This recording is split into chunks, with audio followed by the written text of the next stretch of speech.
You're listening to the Table Talk podcast, brought to you by the team at Food Matters. Today we're going plant-based. There's been a huge, real buzz around the vegan movement for the last few years, and this year's Veganuary broke all-time records. Eco-conscious and ethical consumers are looking to eat more sustainably, and one man helping us to do that in the UK is Derek Sarno, co-founder of Wicked Healthy and executive chef and director of plant-based innovation at Tesco. Derek, thanks so much for joining us. Hey, Steph. Thank you for having me on, you guys. Appreciate it. What did you have for breakfast today? Coffee. Coffee, and that's it. That's pretty much what I have. Clean and serene. Yeah, exactly. Sometimes I'm sitting by this computer so much with lockdown that I don't eat as well as I probably should be, and I probably shouldn't say that, but I do. I drink coffee in the morning, and if I can, I'll get up and make some quick lunch or midday, 11 o'clock or so. Yeah. Now let's have. I know that a lot of people have talked to you about the past. You've been on quite a journey to get to where you are today. But could you, anyway, just give us a brief tour of the highs and lows that you've experienced along the way? The highs. How far do you want to go back? Yeah, I'm really interested in the lows. Yeah, that's everybody is. Briefly, before I started, I used to work at Whole Foods Market as the global chef for the company there for 6 years. And I was pioneering a lot of the plant-based stuff with my brother. We helped do their whole healthy eating initiative called Health Starts Here.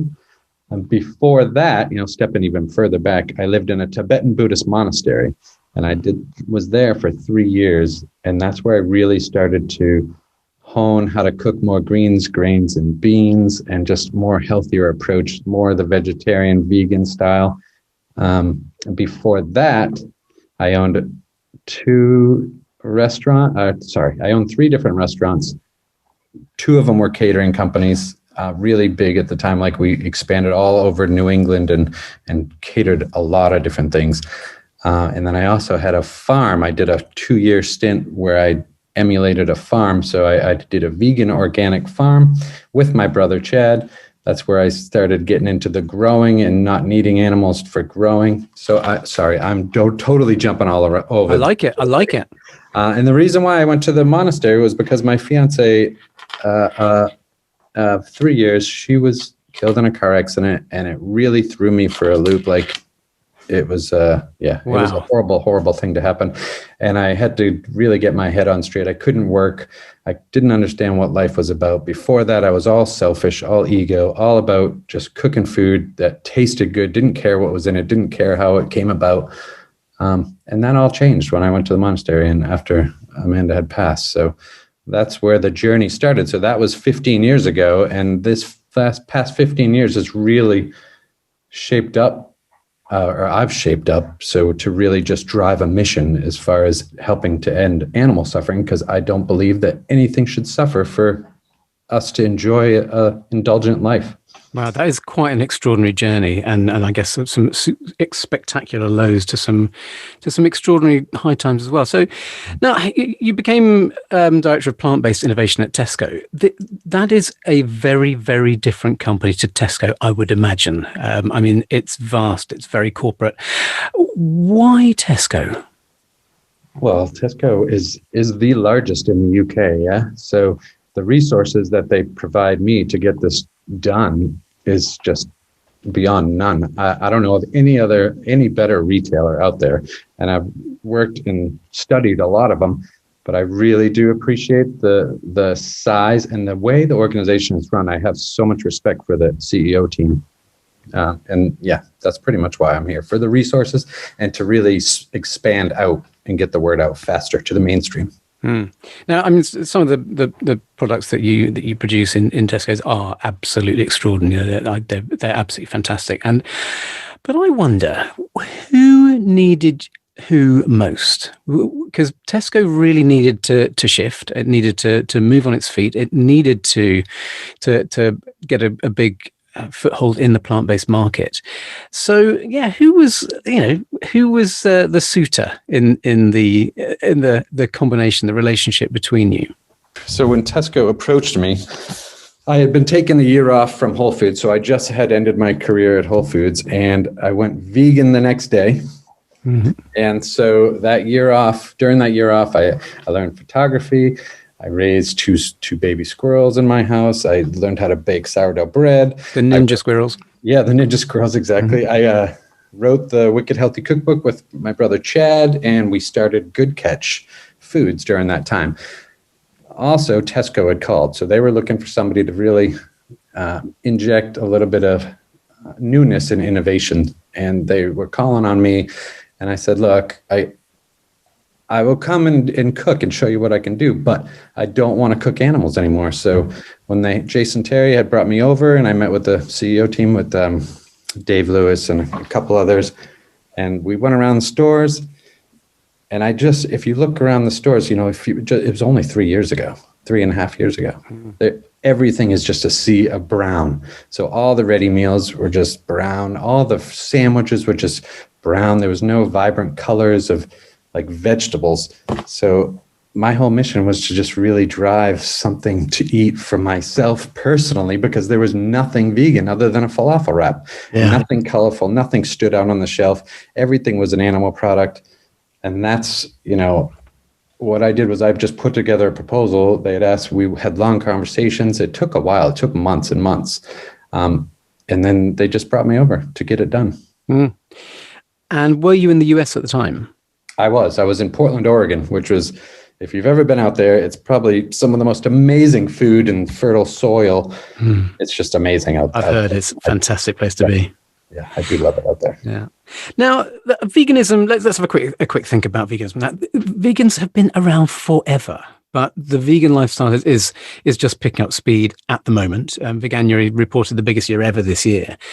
But it's been around as a sort of a relatively fringe concept. It almost feels like it's got the power, such an extraordinary power behind it that it's almost a fad, but I feel it's more than that. Why now? Why is the vegan lifestyle just taking over so powerfully now? That's a great question. I'd have to attribute a lot of it to social media and just people really sharing ideas and what's going on. It really has expanded a lot of stuff, not just veganism, but it's a good platform to really, anybody can show what they're doing, and you just have more access into it. My brother has been vegan for a lifetime, as far as I'm concerned, and I used to make fun of him for it, as a chef. until it's funny, people call it veganism. I just think it's more of a journey into compassion, into really, what are we doing? What are we doing to our food? What are we putting in our mouth? It's like, that's my whole big thing. Is it's I don't necessarily want to be called a vegan. I just want to be known as a compassionate person and trying as hard as I can. Yeah. But again, these issues, the ecological issues have been around. We have been aware of them for decades, but it seems as though it just took so long for things to pick up speed. Do you think there has been a moment in time, or is it the growth of social media and the potential for people sharing ideas, which was outside the mainstream of the food industry discussions, which were dominated by the food industry, the big companies, and is it handing over the power to people to being able to chat about things themselves and giving them their own method of broadcast? Is that what shifted things? Yeah, I mean, I feel so. If you remember growing, I don't know how old you are, Steph, but very elderly. If I remember growing up, I didn't have computers in high school, so that we didn't have all this information where we have available now, as we did back then. Life seemed a little bit different than it does now. I honestly don't know what the whole tipping point was, but I do attribute a lot of it to socials. Yeah, absolutely. So looking at what you're doing at Tesco, the plant-based range is a huge success there. What is your ultimate goal with it? What's next? Just my ultimate mission, me and my brother and Wicked, is just to help end animal suffering. If we can start with factory farms and really reducing that mass killing of animals to fit into the food system, then I'll consider my job done well. I really want people to eat healthier, but healthier, I think, is everybody's individual choice, and they have to do it on their own, because you say health to one person, and they think it means something, and whereas it means something else to somebody else. It's just such a varied topic to go after. So it's not about health for me. It's just more about compassion in our food system and building. I would really love to see and help build a parallel food system. If you look at animal agriculture, the way it's done now, I believe we can do it totally sustainable with a plant-based one, including mushrooms and vegetables being center of the plate, and also plant-based alternatives. We've talked a lot on this podcast about how to achieve fundamental change in the approach. Is there a balance between health, sustainability, and issues like this? And a lot of people have suggested really big fundamental changes in regulation, in getting big food companies to take a financial responsibility for bad health outcomes and things like that. Do you think that an approach on a broad scale like legislation and regulation is useful, or is it really about getting people to eat, making good food taste better, making it more exciting, and doing it in an individual way rather than a societal way? Yeah, that's a tough question. I don't know how to answer that one. I know that as a person, individual, I have control over what I put in my mouth. And if I have the skills to cook and prepare it healthy, then I can do that. A lot of individuals don't. So they rely on companies to make their food. And whether it's their responsibility to make it healthy, I don't know. I don't think it falls on a retailer or any one company to make a food healthy, because I love eating ice cream and I know that's not healthy for me, right? Mm. But I also love eating vegetables, and I love the produce department and go in and I know how to cook my own food. So I know how to not add salt or not add oil or not add sugar to something, so I know those skills. I don't know where the responsibility falls. I think it's a combination of both. I think legislation and government has a role to play in as far as really truing up the food system and realizing, there's enough scientific studies out there that dairy and animal products aren't good for us, and we shouldn't be eating as much as we do of them, if any at all. So, that's my whole take on it. I think the government needs to step in and stop subsidizing animal agriculture and more. I love farmers. I support farmers, but I want farmers to grow vegetables and mushrooms. You're a big mushroom fan. We'll come on to the mushrooms in a bit. We were recently joined by Chris Kerr, your business partner in the States, to talk about the Good Catch alternative fish company. It's a great podcast. Have a listen if you get a chance. But what excites you most about the alternative protein market? It really offers something that is very similar to meat products. I was a huge meat eater, a huge cooker of animals before. And so what I found is it's all habit based. So if I can eat a burger that's just as good, whether it's a Wicked Burger or whether it's Beyond Burger or an Impossible Burger, I am totally satisfied. And it ticks all the boxes for environment. And as far as I'm concerned, it's healthier than any animal product because it doesn't require killing anything. So there's that sense as far as really satisfying what's familiar and a habit, to help break a habit. And when you say it's familiar, do you think that that's a stepping stone? Is it a stage that people are going to go through on the way to veganism? Yeah, I do believe that is true, because I just watched how I did it, over the past 10 years. When I went vegan, I was like, okay, if I'm not going to eat animals, I need to learn how to eat something that satisfies me texturally, flavor-wise. And also I wanted to be cool. I didn't want to be the odd man out. So that's a really important aspect of it. You're absolutely right. It is. I mean, if I'm just trying to be authentic and honest about it. It's just that's how I made the mushrooms the way I do. So to make a mushroom steak look as sexy, smell as sexy, taste delicious, and to be able to perform the way I like to cook, grilling and searing and hot pans and knives, it works. You want to raw when you cook. It works. I didn't want to give up my lifestyle, but I just wanted to improve it, and this is how I'm ended up. Yeah, and I think it's interesting. You using words like sexy and saying that that cool is important. I think so much of that is ironed out when people talk about good food and healthy food. That these issues are really, really important. But I think what's interesting, and correct me if I'm wrong, I don't at the moment the food in Tesco's that you work on has all been plant-based and hasn't used alternative protein yet. Is this a stage further down the line for well, Yeah, we have. So we're slowly starting to introduce it into the Wicked range, and we also have the Plant Chef range too. So I helped develop both. Well, I own Wicked, but I helped develop both, and I have no problems with adding a little bit of the plant-based alternatives into it. If you look at it, just so one thing I did learn from Whole Foods is like the way that you treat animal products is as a condiment instead of the main item centerpiece. Yeah. So if you treat that the same as plant-based proteins, you're not going to have a problem. You know, people are always complaining they're pinpointing one product, like just pick any plant-based alternative, like a burger, and they'll be like, that's not healthy. Well, what's not healthy is killing an animal to create a burger. That's not healthy. To create one out of plants, whether it's from protein isolates or whatnot, is much healthier. It's still healthier for me. It's healthier on the environment.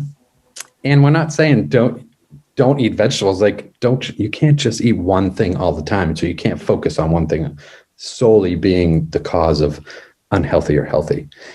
There's a produce department out there, and just people have gotten too lazy to go and find it. That's the health food store. In every grocery store is the raw vegetables.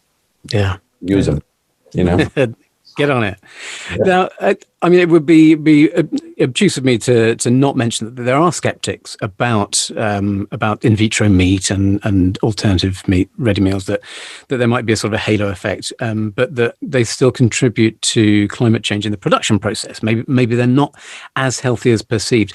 What's your view? Does this matter? Is it just part of a journey that we're on, or is there some truth in that? Well, I think everything matters, and it is a journey we're on. I would still put it up against any animal agriculture system that's going on. I still think any plant-based alternative is healthier than that. Okay, that's fair enough. Do you think there's a tie-in to personalized nutrition with, because what you're doing is something new. People are generally beginning to change their diet, although not everyone's vegan that eats plant-based food. But is there a time as people change their nutritional balance? How do people control that and make sure it's right for them? Do you think that there is a tie into personalized nutrition with what you're doing?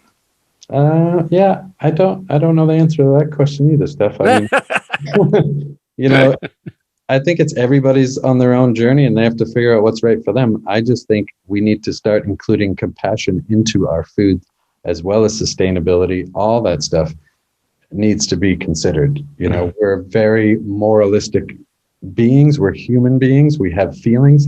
We know that our pets have feelings, and there's no difference from them than animals that are being raised for livestock, whatever that is. It's just they all are beings. We don't need to be killing them.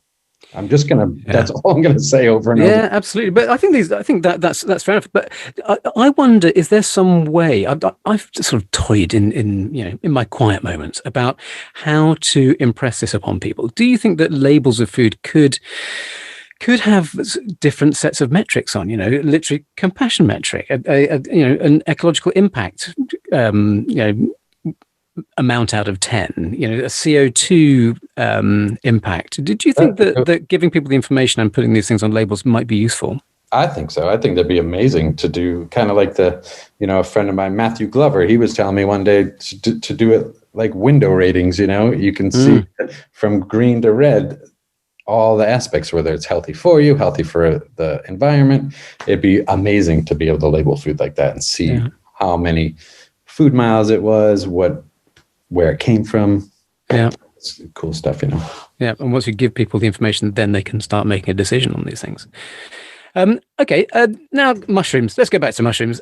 Here's a question for you. If the whole world's mushroom stock was suddenly and inexplicably eradicated, where would you look instead? What gives you that? What other culinary tool gives you what mushrooms can supply?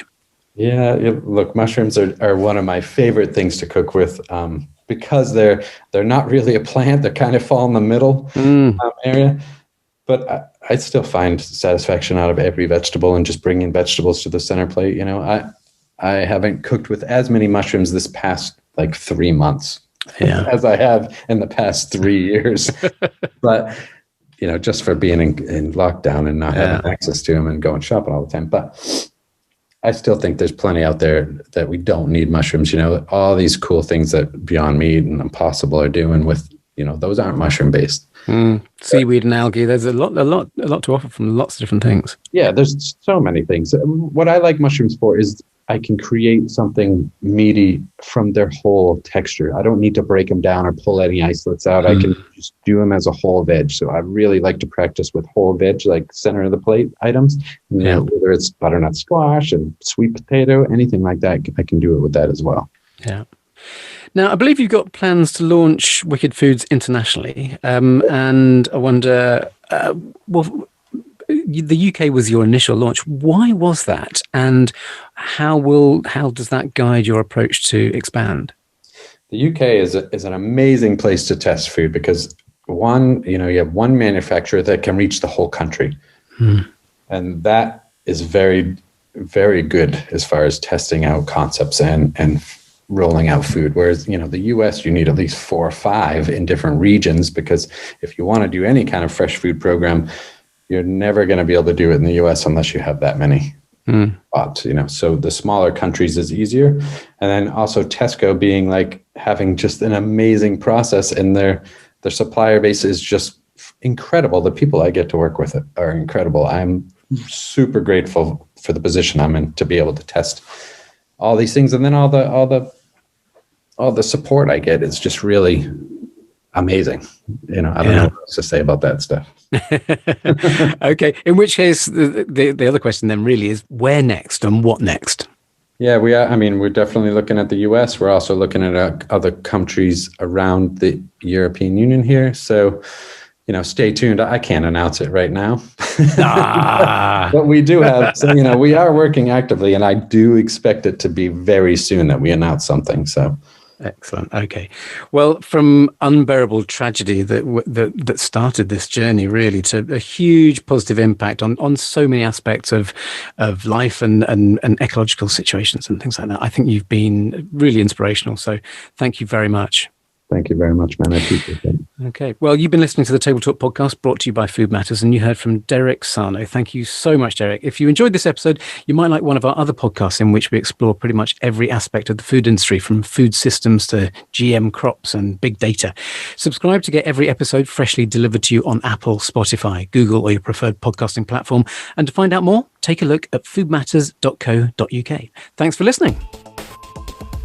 You've been listening to the Table Talk podcast, brought to you by Food Matters. Subscribe to get every episode freshly delivered on Apple, Spotify, Google, or your preferred podcasting platform. And to find out more, please visit foodmatters.co.uk.